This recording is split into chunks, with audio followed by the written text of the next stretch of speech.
There we go. We are now recording. Hi, James. Thank you very much for agreeing to join me for this conversation to share your experience of being just a lawyer to being a mental health ambassador. Focused on raising awareness and supporting mental health. Just to give that some context, for example, so far you have created and you chair the Wellbeing Group for Men in the legal profession. You're also a law care champion. And for those who aren't aware, law care is the mental wellbeing charity for the legal community. And you're also an MCR Pathways mentor, which is a national mentoring program for young people. So, James, before we get into any of that, perhaps we can start by you telling us a little bit about yourself. Okay, well, firstly, thank you very much for inviting me to speak with you. I really appreciate it. I enjoy conversations with you. No, thanks very much. So, my name's James.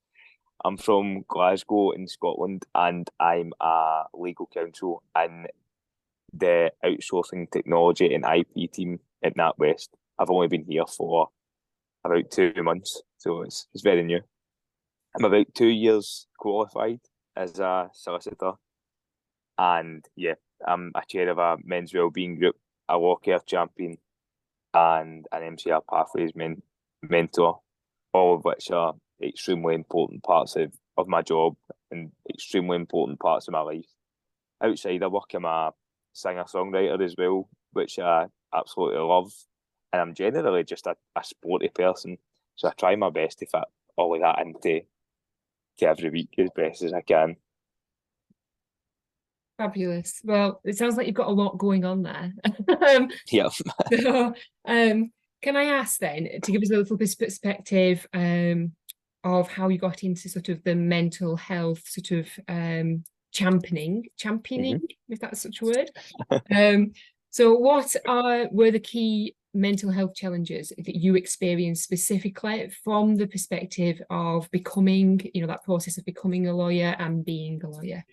Yeah, so the first thing I kind of noticed was the feeling of imposter syndrome.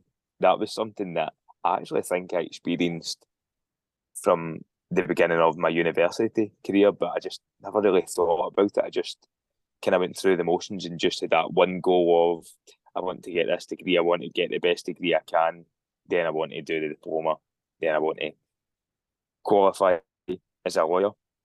But I can remember in my very first day at my traineeship, there was a day and it was full of good activities, full of different sessions, and I just felt massively overwhelmed. I can remember looking around the room thinking, wow, everybody knows what they're doing, and I absolutely have no idea what I'm doing. And I can remember going in the train home and looking up other jobs, looking up other things I could go back to uni to do, literally day one. And I went back to my mum and I said, I can't do this. I'm not the type of guy that's going to become a lawyer. And she said, just go back and just do it. At the end of the day, the worst thing that can happen is that you don't like it, and you can always move. You're never trapped anywhere. And I think that was very, very good advice from her in that day. So I went back and I continued, but that feeling of being an imposter did continue. And I mean, I can remember literally, I've told this story a few times, and I can remember literally the first day I sat at my desk, I literally was that nervous that I just didn't know how to turn the computer on. Never mind anything else. So that was a great start. But I had that feeling quite a lot. And then so my traineeship was in 2019 it started. And just as I got to the end of my first seat, I I just moved seat. I went, and my first seat was in Scottish commercial property. The second one was in English commercial property, and I did never any experience of either. I didn't actually know any lawyers growing up or anything like that. Anybody in the legal profession, but I can remember moving seat, and a couple of weeks in, COVID happened, COVID lockdown. So the imposter syndrome is still going very, very strong, even though I had such, honestly, I've been so lucky with the teams that I've worked with in my career. But I had such a supportive team, but I just didn't really know what to say about it. I didn't know that that was even a thing. But when COVID happened and we get sent home to work from home, I also was experiencing massive anxiety, which again I wasn't quite aware of at the time. Is that as a concept? I just knew that I just felt constantly on edge all the time. And when I went on furlough, I almost didn't have work to distract me anymore. So that's when it really get bad. It really did get bad. To the point where I thought, right, I really need to do something about this. So I started reading about well-being. I read some Matt Haig books. I don't know if you read any of them, but I read Reasons to Stay Alive. And when he described the symptoms of what he was experiencing at the start of the book, that was very much in line with what I was experiencing. And it made me think, I really need to do something about this. And I was always the type of guy growing up that I was always there to help everybody else, and still am. But by feeling like that, it stopped me from wanting to tell people when I wasn't feeling great. And by the way, I should mention that those feelings, it wasn't just all to do with the fact that I was a lawyer and that I was kind of struggling with my own kind of identity as a person that was going to become a lawyer. There was other things going on in my life plus COVID. So, yeah, I really struggled. But I can remember throughout that time that my supervisor in this new English property team, her name was Kirsty. She's actually a partner at Burness Paul now. She took time out of her day every week to phone me and just have a conversation. Sometimes she took me through some work stuff, and other times she just had a conversation. But I don't think to this day that she realises how much of an impact that actually had in my career. I actually think that she saved my career. So I always was, I've left her now, but I always was meaning to thank her, but I never just saw her in the office. So I've thanked her over email, but I always just wanted to say thanks to her. So I will do that at some point. And also during that time, my best friend Ryan, who was also a trainee at the time, also from the East End of Glasgow, where I'm from, was experiencing the same kind of thing in the sense that he was going through his traineeship, he was furloughed. So we started going walks together and just talking, and I was telling him all my all my problems. And still to this day, we go to the gym together every day, and I still tell him all my problems. But I can remember it was just one day. It was like a wee light bulb moment where I went, "These conversations actually help, and we don't do it enough in the legal profession. We don't do it enough in life, I don't think, but certainly not within the legal profession." And I noticed that early on. So I thought, we need to do something about that. So then I wrote a blog about imposter syndrome, and people were coming up to me and saying, "That was really brave, you writing about that." And honestly, I just did not think that was brave. I just thought that I was just writing about how I felt. I didn't really see it as brave at all. And that also put another wee light bulb moment in my mind to think, well, if people think this is brave, that means that people don't do this as much as they should have. Because I think that blog that I wrote about imposter syndrome should have been written 30, 40 years ago. Because I think we all feel it at times. I read a study that over 80% of lawyers feel it. So we should have been more open about that from far before my time. And then I went to a round table with the Law Society of Scotland, and they were speaking about men's well-being, and I was just starting to become involved in it. I was reading a lot about it, and they were speaking about all different things that they could do. So I mentioned those conversations that I'd had, and they were so supportive. They just said, well, why do you not start it? And I was like, it's true. I thought, well, whilst we're working in this hybrid environment, we could bring people from all across Scotland just to a group and we could just have a chat. So that's a long-winded way of telling you how I get involved in this, and yeah. And from your own experiences, how that's developed into you becoming this mental health champion yourself. Exactly. Fantastic. Thank A you. long story. No, but it's very, you kept saying light bulb moments. It was very illuminating for us as well. And for me, I'm not talking about myself, but multiple people. So, okay, so expanding on that a little bit then, because you've explained there what kind of led you to becoming that mental health champion. So going back to more specific sort of and your interactions with people then perhaps, how has your experience influenced how you approach others within the legal profession, if it has? Yeah, it has absolutely.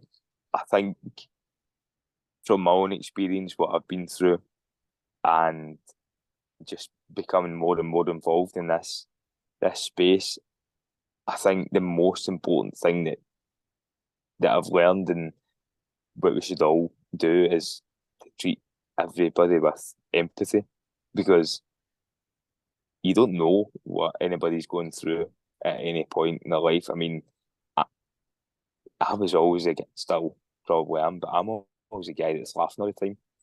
And I think within this legal profession, we can all try and put a brave face on. We can all try and be perfect all the time. But even when there are some maybe hostile conversations that you're having with, if you're involved in disputes with the other side, for example, even in those conversations, I've very much learned to just try and think, well, if they're acting this way, there might be something else that's going on in their life that's affecting them.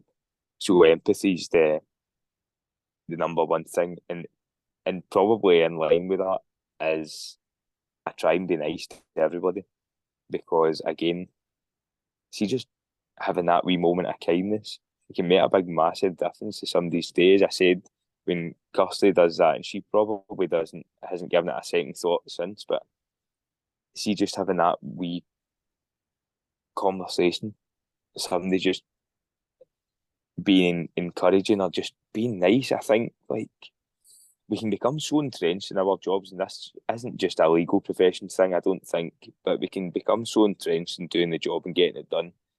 But I think we need to remember that we're all humans at the end of the day, and there's so much more to life than work. So if you can be nice to people, if you can show people respect, then for me that's the main thing. So that's how this whole thing has impacted me as a person and me as a lawyer. You're very right. And yes, absolutely, not just in the legal profession, but I know in the legal profession, I would say that there's this almost a belief that we need to be this professional sort of, I was going to say skin, but the identity, the role requires us to be this professional, non-emotional almost persona of ourselves. And like you just said, we're all human at the end of the day, and we have no idea what else is going on for anybody else in their lives. So kindness, empathy, absolutely great approaches there. Okay, thank you for that. No problem. Okay, so are there any other key learnings then that you would like to share with us? Yeah, I mean, there's a few. So, Okay.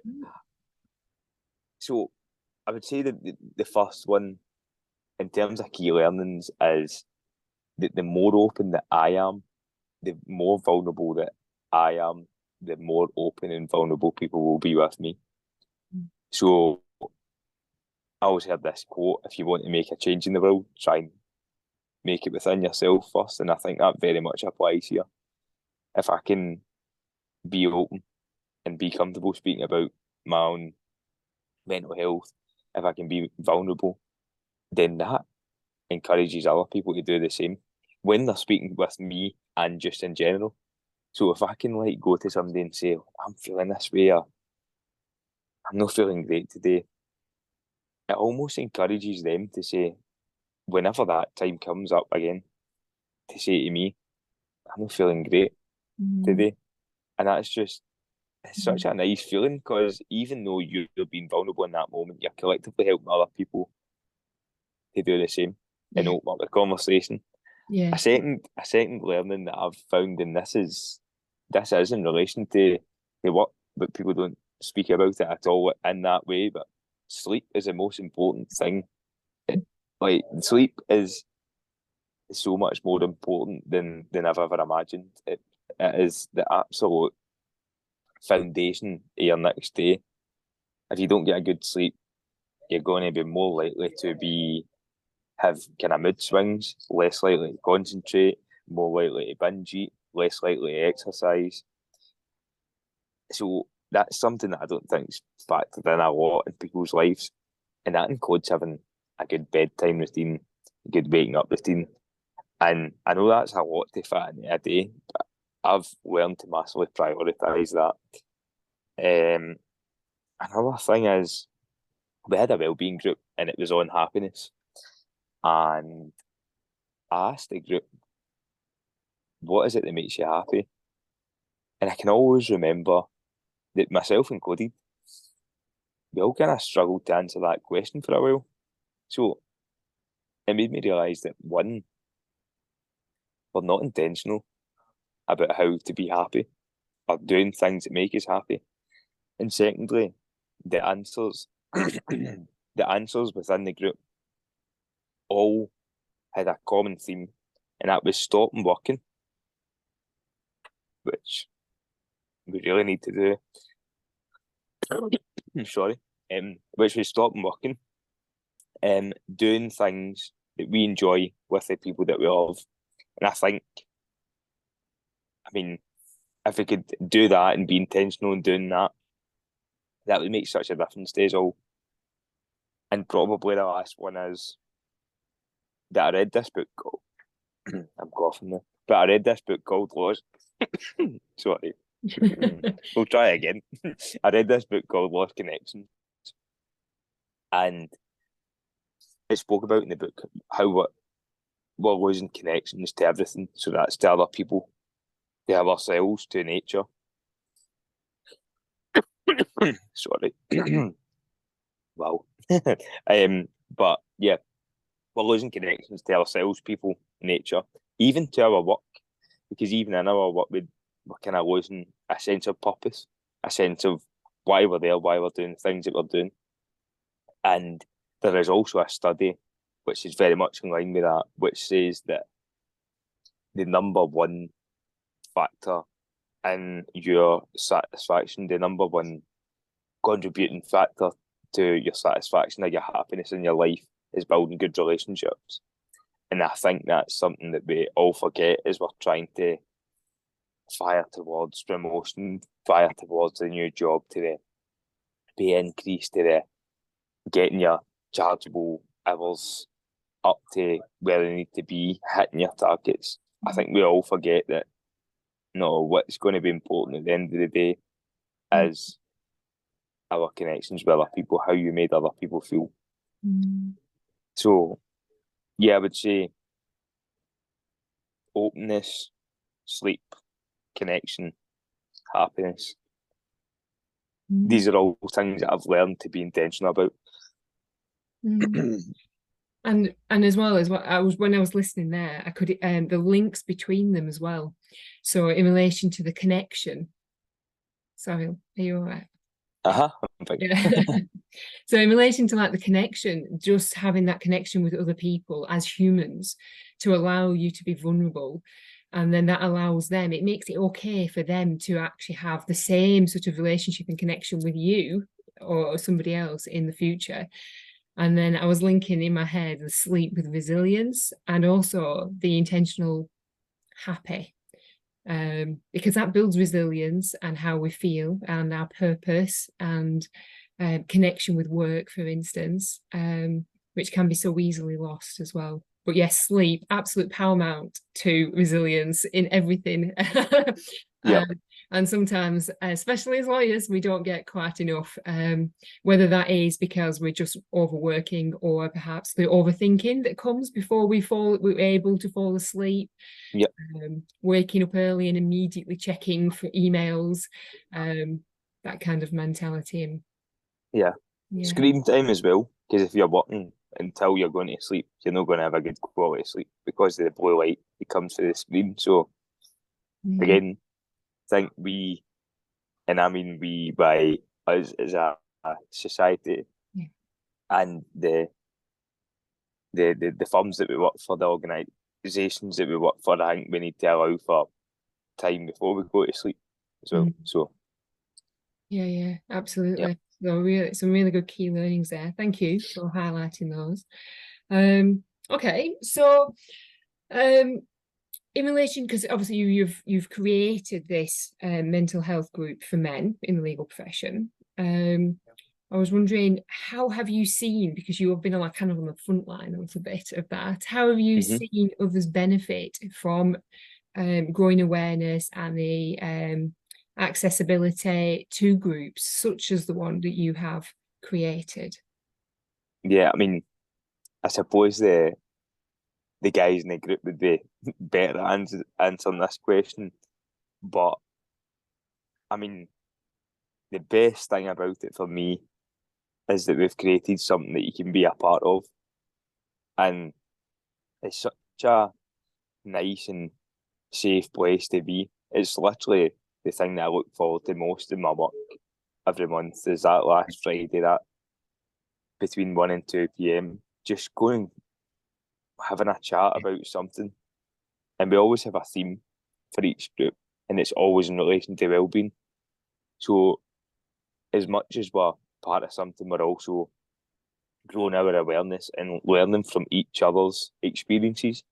A lot of the group is to do with that, and I think like people feel really comfortable to come to the group and be their true and authentic self, not have that mask on that sometimes people feel that they need to have when they're lawyers.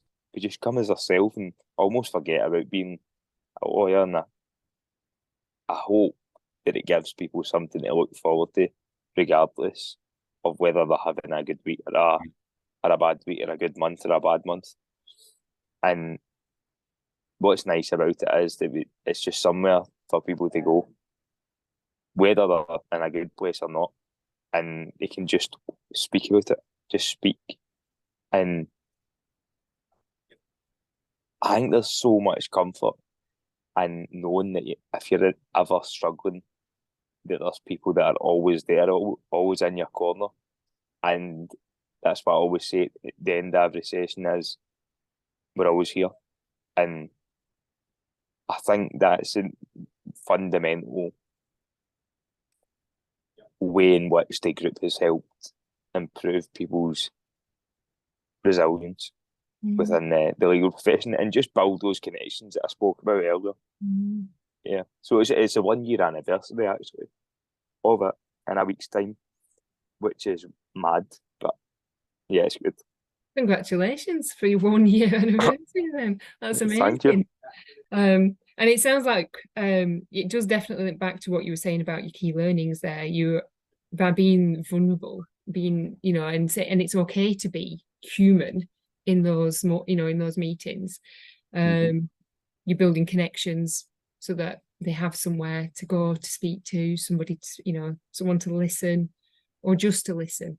I imagine if they just want to show up and just listen to other people, just to know that they're not alone in whatever they're going through or thinking. And then, yeah, you're right, absolutely helps build resilience. and ultimately maybe happiness then leading on from that. Okay, no, that's great. Okay, so perhaps a bigger perspective then, if I can ask you about your thoughts on mental health and well-being within legal organizations and sort of the profession as a whole, if you have any thoughts that you haven't already said. Yeah. So yeah, I suppose I have I have some thoughts.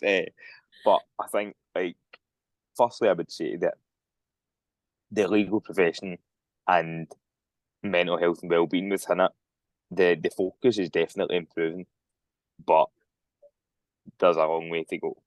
I think, I mean, the law care report, the life in the law, that it set out some stark statistics that just made me quite sad to read, and I've got a few of them here. The first one is that 28% of lawyers felt that they were required to be available to their clients 24/7. So if we look at that, if we go to the happiness point that we just spoke about earlier, or the sleep point that we just spoke about earlier, or the connection point that we just spoke about earlier, All if you look at resilience. Yeah, all resilience, exactly. If you look at those four things that I just outlined are the things that I've learned most about improving my well-being. All the things go out the window there, because if you can't switch off, then you can't take time to spend with your family, which is the most important part of life for me. Like if you can't do that, you also if you take a sporting analogy, say football for example, is you would never expect somebody to go and play a game of football and play all day and then not sleep for 3-4 hours and then go and play another game of football the very next day and perform for the whole working day. That's just, and that's the way that we really need to, I think, look at work. Recovery is crucial. Rest is as crucial as the actual work itself, because nobody wants the lawyer to be turning up to work exhausted, unable to concentrate the next day. So the fact that over a quarter of lawyers feel that way is just sad. I mean, so that's the business case that I've said about the exhaustion, but just the human case, the happiness case, how is that? I can't understand why we've got to that point in society where that's how people feel, and I get it. Some clients want people to be on call at times, and surely there's another way, is what I think about it. The next one is that 33% of lawyers sleep 67 hours per night, which seems okay given that we don't know the rest of the numbers. But then when we look at the rest of the numbers, 25% sleep 5 to 6 hours a night, and 12% get less than 5 hours sleep a night. So just picking up on what we spoke about earlier, if you are not getting good quality or quantity of sleep, you're immediately in the back foot when it comes to your well-being. So that's why I made that point earlier, that I think that us as a society need to really, really focus on getting people sleeping.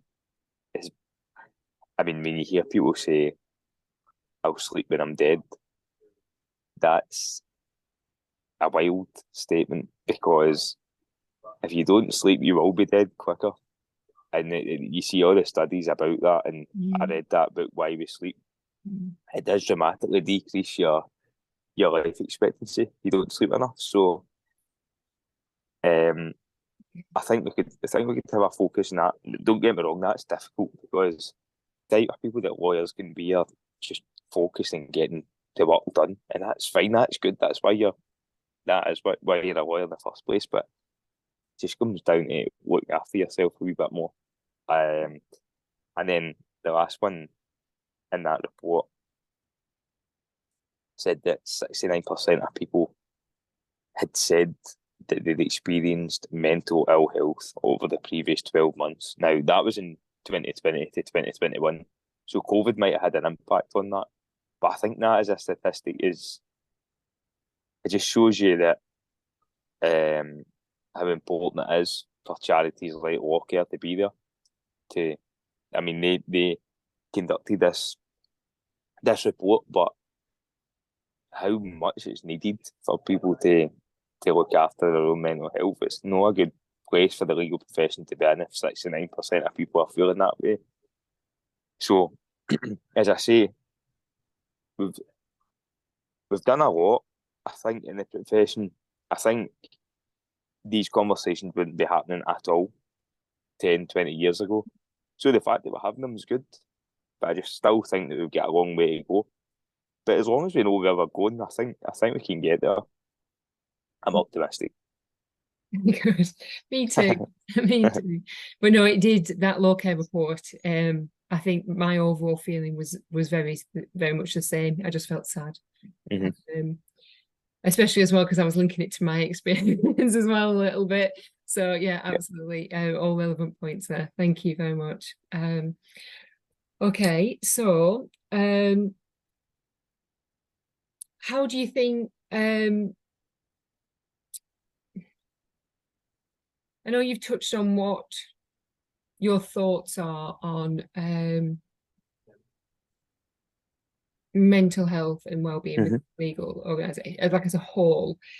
I'm going to ask you thoughts about what your thoughts are on the organisation's responsibilities and how that is changing. If you're seeing any changes in that sort of respect in best supporting their lawyers, because people are the most important part of any business. So what are your thoughts, or have you seen anything that you want to share? Yeah, I mean, moving to this team that I've just moved to within AtWest, the outsourcing technology and IP team, has shown me an awful lot about how a good team operates in a team that has a massive focus on psychological safety, and they do. And it's been amazing. Don't get me wrong, as I said, the team that I was in at my previous firm was amazing. I had an incredible team to be in. But this team intentionally focuses on psychological safety. So they have things like on a Monday, the first thing we do on a Monday morning is speak about the successes of other people in our teams for the week before. And see having that start to your day, start to your week on a Monday, makes you feel so valued, so part of something that's greater than yourself, because again, you're all trying to help each other become better. It's amazing. But also, so firstly, I think firms could pick that up. Also, we have what's called failure camps, which gets us used to failure. So you speak about where you failed and how you could have improved, how you could improve next time. Because I think lawyers are scared of failure. They almost don't want to admit when we've done something wrong or could have done something differently. But within this team, speak about failure all the time, get comfortable with failure. And there's a big part of that brings that teamship element in, which is just trying to help everybody get to the best place that they can be. And that's just good. And again, I think firms, if they could pick that up, get comfortable with failure, take an awful lot of stress off people. Again, the previous firm that I was in, Burness Ball, great place to work. And they were the first firm in Scotland that had a wellbeing manager in place, which was amazing. It's absolutely a step in the right direction. So again, firms could maybe take that on. and that is something that's changing. I think there's more wellbeing managers within the legal profession. I think there is a lot more speaking about wellbeing, a lot more being written about wellbeing, a lot of firms signing up to the Mindful Business Charter, etc. But one thing that we need to pay attention to is that we're not just signing up to these things, that we're actually doing something about it. Because it's okay to say we're a signatory of this and that, but it's actually okay. So what are you doing to implement that? And the Mindful Business Charter, some of the suggestions on that is amazing about emails, things like that, meeting times, and those things that are quite easy to implement. Maybe, yeah, I think firms are getting there, but and I see that changing.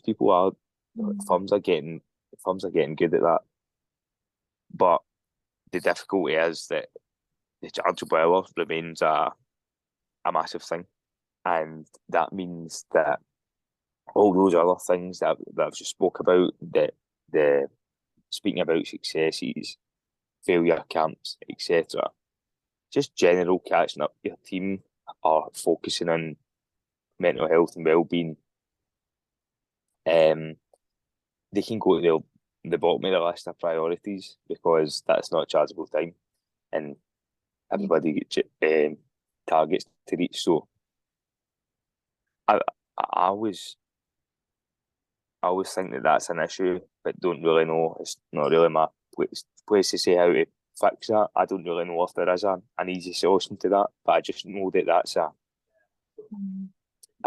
that's a stress for people. So maybe if there was a way to change that, then I think that would help an awful lot. But as I say, I don't know what the alternative is.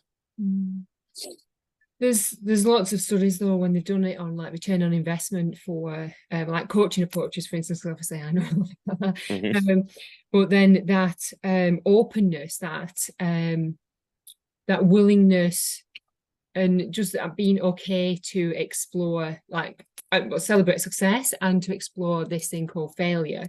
And failure, this is the problem I think we have with failure, although it's obviously my opinion, is that it's a word that has a lot of negative connotation. It's got a lot of negative baggage associated with the word failure, and it doesn't really fit with this persona of being this professional lawyer, especially, does it? So making it okay will result, and talking about it within your team, it improves your connections, your resilience, because you're not hiding things and trying to keep things like to yourself because you think you've done something wrong.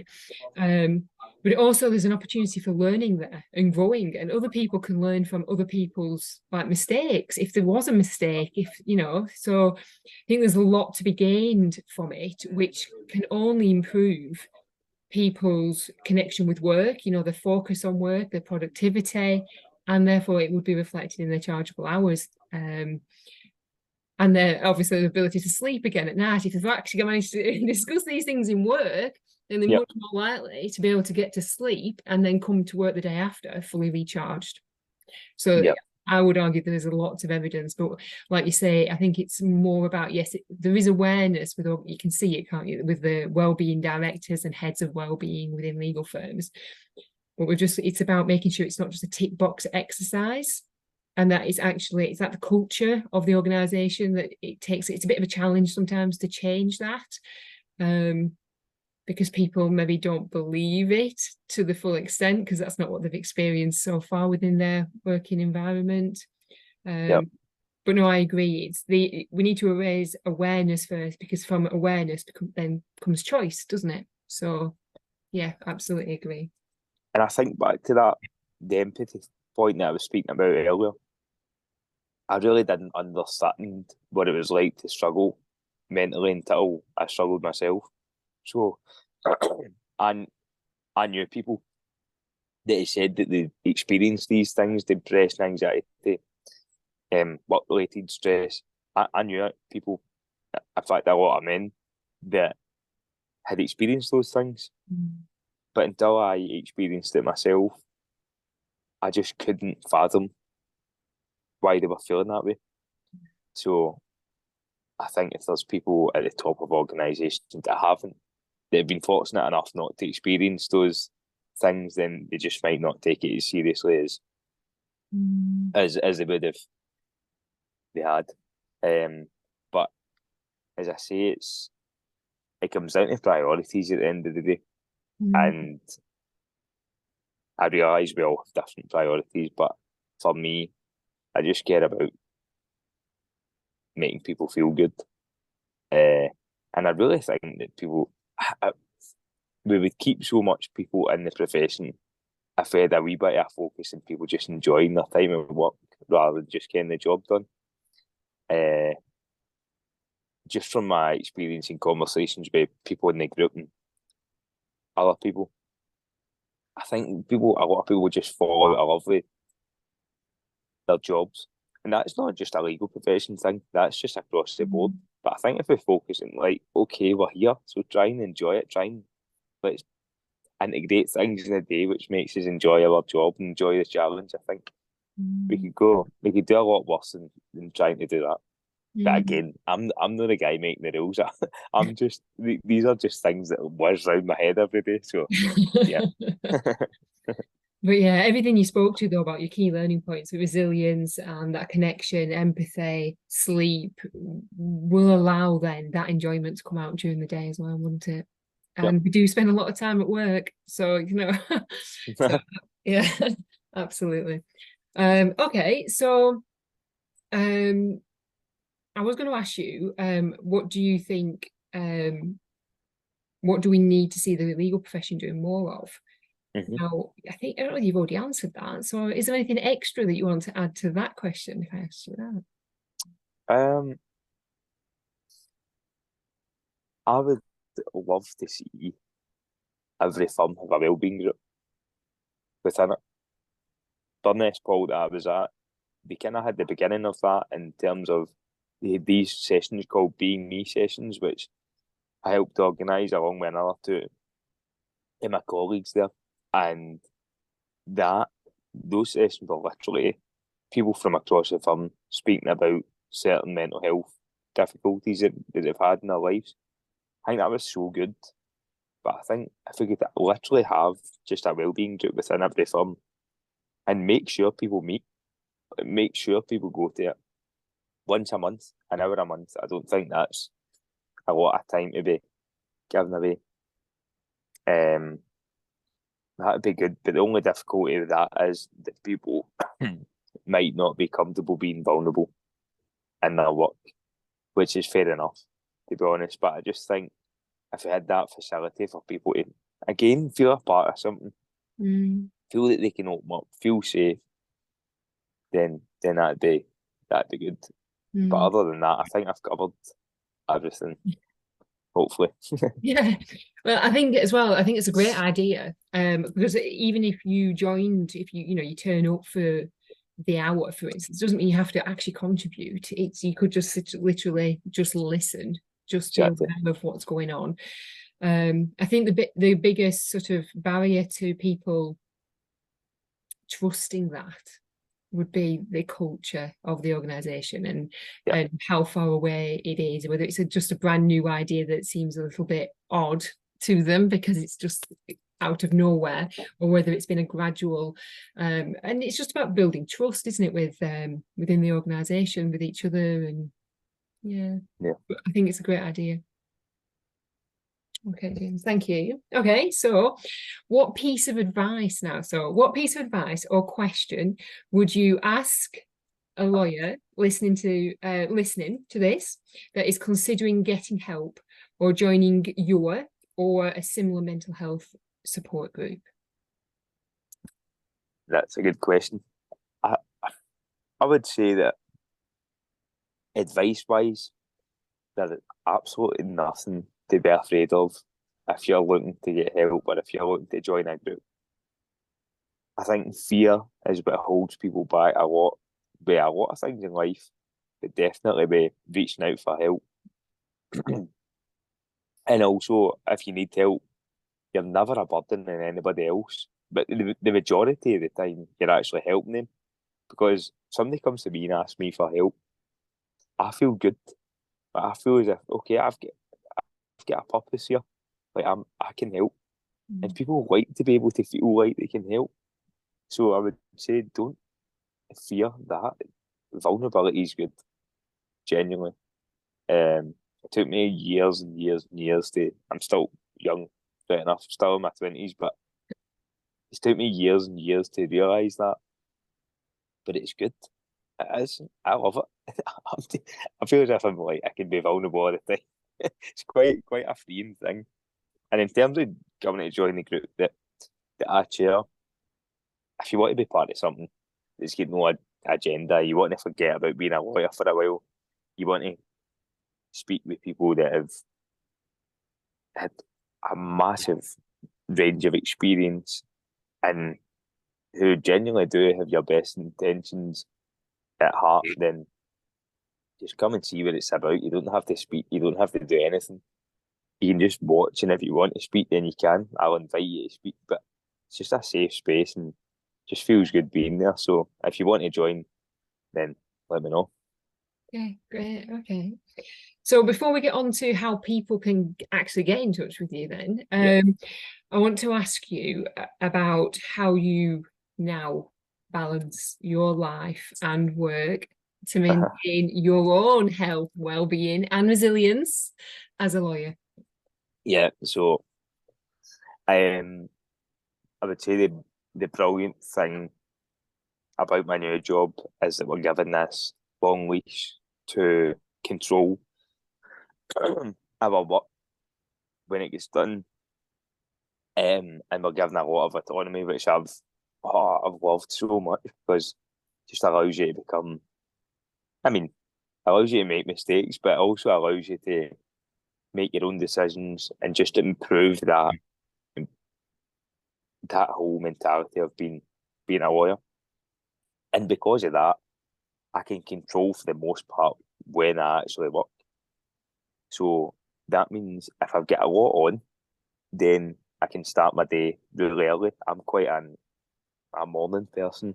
I don't know if I'm a morning person, but I get up early. So I get up and I go to the gym. But it means that I can start early in the morning. So if I've got a lot on, then I can do that. That's fine. There's no issue there. But because of that long leash, it's allowed me, and actually because of how supportive my team had been, to be honest, but it's allowed me to have the confidence to be to switch off, firstly, and also it's then allowed me to make sure that I do the things that I enjoy, which has brought so much. In fact, I mean, before this started, I think I said it's nice 4 times, and it is. My life's just become nice, so it's allowed me to balance my work, which is incredibly important to me. But now I play music all the time. I play gigs all the time. I spend a lot of time with my family because, as I said before, there's nothing more important to me than them.